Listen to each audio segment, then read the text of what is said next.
Sharavati pumped storage ಯೋಜನೆ ಕೈಬಿಡಿ, multi speciality ಆಸ್ಪತ್ರೆ ಘೋಷಣೆ ಮಾಡಿ ಎನ್ನುವ ಘೋಷವಾಕ್ಯದೊಂದಿಗೆ ಪೋಸ್ಟ್ ಕಾರ್ಡ್ ಅಭಿಯಾನಕ್ಕೆ ಚಾಲನೆ ನೀಡಿ ರಕ್ತದಲ್ಲಿ ಮುಖ್ಯಮಂತ್ರಿಯವರಿಗೆ ಪತ್ರ ಬರೆಯುವ ಮೂಲಕ ಭಟ್ಕಳ ಹೊನ್ನಾವರ ವಿಧಾನಸಭಾ ಕ್ಷೇತ್ರದ ಯುವ ಮುಖಂಡರಾದ ಮಸ್ತಫಾ ನಾಯ್ಕ್ ಬಲ್ಸೆ ಸರ್ಕಾರಕ್ಕೆ ಆಗ್ರಹಿಸಿದ್ದಾರೆ. ಹೊನ್ನಾವರ ಪಟ್ಟಣದ ಖಾಸಗಿ ಹೋಟೆಲ್ನಲ್ಲಿ ಕರೆದ ಸುದ್ದಿಗೋಷ್ಠಿಯಲ್ಲಿ ಪೋಸ್ಟ್ ಕಾರ್ಡ್ ಅಭಿಯಾನಕ್ಕೆ ಚಾಲನೆ ನೀಡಿ ಮಾತನಾಡಿದರು. ಉತ್ತರ ಕನ್ನಡ ಜಿಲ್ಲೆಯಲ್ಲಿ ಅನೇಕ ಯೋಜನೆಗಳಿಗೆ ಅವಕಾಶ ನೀಡಿದೆ. ಮಳೆಗಾಲದಲ್ಲಿ ಗುಡ್ಡ ಕುಸಿತ, ಅನಿಲ ಸೋರಿಕೆ, ಐಆರ್ಬಿ ಅವೈಜ್ಞಾನಿಕ ಕಾಮಗಾರಿಯಿಂದ ನಿತ್ಯ ರಸ್ತೆ ಅಪಘಾತಗಳು ಸಂಭವಿಸಿ ಸಂಚರಿಸುವುದು ಸಾವಿನ ಸವಾರಿಯಾಗಿದೆ. ಮಲ್ಟಿ ಸ್ಪೆಷಾಲಿಟಿ ಆಸ್ಪತ್ರೆಗಾಗಿ ಅನೇಕ ಹೋರಾಟ ನಡೆದಿದೆ, ಆದರೂ ಆಸ್ಪತ್ರೆಯಾಗಿಲ್ಲ. ಇದು ಜಿಲ್ಲೆಯ ಜನರ ದೌರ್ಬಲ್ಯವೋ ಜನನಾಯಕರ ದೌರ್ಬಲ್ಯವೋ ಎಂದು ತಿಳಿಯದು. ಮುಂಬರುವ ಅಧಿವೇಶನದಲ್ಲಿ ಮಲ್ಟಿ ಸ್ಪೆಷಾಲಿಟಿ ಆಸ್ಪತ್ರೆ ಘೋಷಣೆ ಆಗಬೇಕು. ಸರ್ಕಾರ ಎಚ್ಚೆತ್ತುಕೊಳ್ಳದಿದ್ದರೆ ಮುಂದಿನ ದಿನಗಳಲ್ಲಿ ಉಗ್ರವಾದ ಹೋರಾಟ ನಡೆಸುತ್ತೇವೆ ಎಂದರು. ಇಲ್ಲವಾದಲ್ಲಿ ದಯಾಮರಣಕ್ಕೆ ಅವಕಾಶ ನೀಡಿ ಎಂದು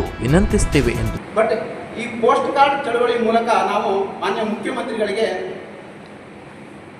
ನಮ್ಮ ಬೇಡಿಕೆಗಳನ್ನು ಈಡೇರಿಸಬೇಕು.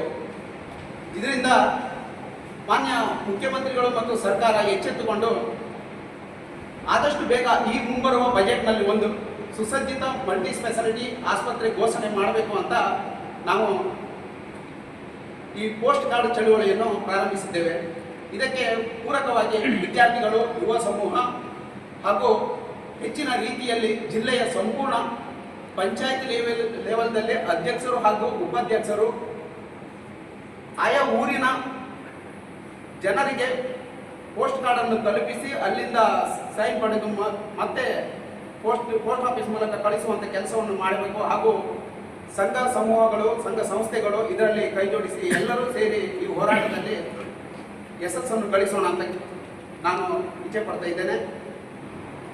ಒಂದು ವೇಳೆ ಸರ್ಕಾರ ಎಚ್ಚೆತ್ತುಕೊಳ್ಳದೆ ಈ ಮುಂಬರುವ ಬಜೆಟ್ನಲ್ಲಿ ಮತ್ತೆ ನಿರ್ಲಕ್ಷಿಸಿ ಮಲ್ಟಿ ಸ್ಪೆಷಾಲಿಟಿ ಹಾಸ್ಪಿಟಲ್ ಘೋಷಣೆ ಮಾಡದೆ ಹಾಗೂ ಶರಾವತಿ ಪಂಪ್ ಸ್ಟೋರೇಜ್ ಯೋಜನೆಯನ್ನು ಸಂಪೂರ್ಣವಾಗಿ ಕೈ ಬಿಡದೇ ಇದ್ದರೆ ಮುಂದಿನ ದಿನಗಳಲ್ಲಿ ಇದನ್ನು ಒಂದು ಘೋರವಾದ ಹೋರಾಟವನ್ನು ನಾವು ಕೈಗೊಳ್ಳುತ್ತೇವೆ. ಹಾಗೂ ಈ ಹೋರಾಟಕ್ಕೆ ಮೊದಲನೇದಾಗಿ ನಾನು ನನ್ನ ರಕ್ತದ ಮೂಲಕ ಪೋಸ್ಟ್ ಕಾರ್ಡ್ ಚಳವಳಿಯನ್ನು ಪ್ರಾರಂಭಿಸ್ತಾ ಇದ್ದೇನೆ. ಸರ್ಕಾರ ಇದಕ್ಕೆ ದಯವಿಟ್ಟು ಒಂದು ಉತ್ತೇಜನ ಕೊಟ್ಟು ಆದಷ್ಟು ಬೇಗ ಮಲ್ಟಿ ಸ್ಪೆಷಾಲಿಟಿ ಹಾಸ್ಪಿಟಲ್ ಘೋಷಣೆ ಮಾಡಬೇಕು. ಇಲ್ಲದಿದ್ದರೆ ಮುಂದಿನ ದಿನಗಳಲ್ಲಿ ನಾನು ನನ್ನ ದಯಾಮರಣ ಪತ್ರದ ಮೂಲಕ ಸರ್ಕಾರಕ್ಕೆ ಮನವಿ ಕೊಡಲು ಇಚ್ಛಿಸುತ್ತೇನೆ. ಜಿಲ್ಲೆಯಲ್ಲಿ 14 ಲಕ್ಷಕ್ಕಿಂತ ಹೆಚ್ಚು ಸಂಖ್ಯೆ 7 ಲಕ್ಷ ಜನರಿಂದ ಪೋಸ್ಟ್ ಕಾರ್ಡ್ ಭರಿಸುವ ಯೋಜನೆ ಇಟ್ಟುಕೊಂಡಿದ್ದೇವೆ. 25,000 ಪೋಸ್ಟ್ ಕಾರ್ಡ್ ಖರೀದಿ ಮಾಡಲಾಗಿದೆ. ಪ್ರತಿ ಗ್ರಾಮ ಪಂಚಾಯತ್ ವ್ಯಾಪ್ತಿಯಲ್ಲಿ ಗ್ರಾಮ ಪಂಚಾಯತ್ ಸದಸ್ಯರು, ಸಂಘ ಸಂಸ್ಥೆ, ವಿದ್ಯಾರ್ಥಿಗಳ ಮೂಲಕ ಅಭಿಯಾನಕ್ಕೆ ಸಹಕಾರ ಪಡೆದು ಮುಖ್ಯಮಂತ್ರಿಯವರಿಗೆ ಕಾರ್ಡ್ ಬರೆಯುವ ಮೂಲಕ ಜಿಲ್ಲೆಯ ಜನರ ಪರಿಸ್ಥಿತಿ ಅವರ ಗಮನಕ್ಕೆ ತರಲಿದ್ದೇವೆ ಎಂದರು.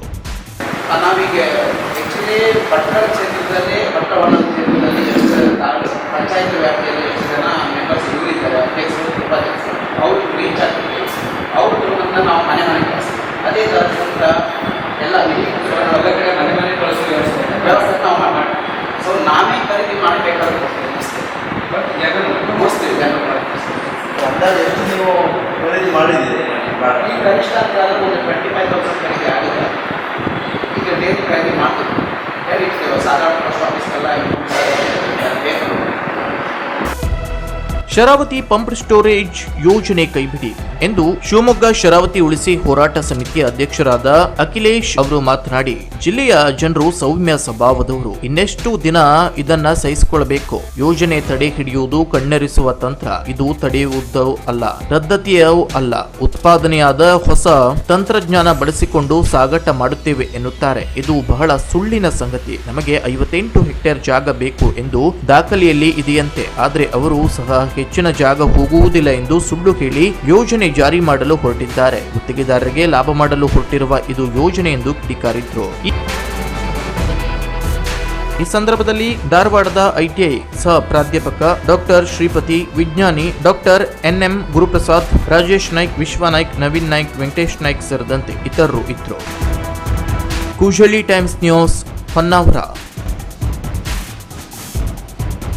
ಕುತೂಹಲಕಾರಿ ಮಾಹಿತಿಗಾಗಿ ಕೂಜಳ್ಳಿ ಟೈಮ್ಸ್ ಚಾನೆಲ್ಗೆ ಸಬ್ಸ್ಕ್ರೈಬ್ ಆಗಿ. ಪಕ್ಕದಲ್ಲಿರುವ ಬೆಲ್ ಐಕಾನ್ ಅನ್ನು ಪ್ರೆಸ್ ಮಾಡಿ.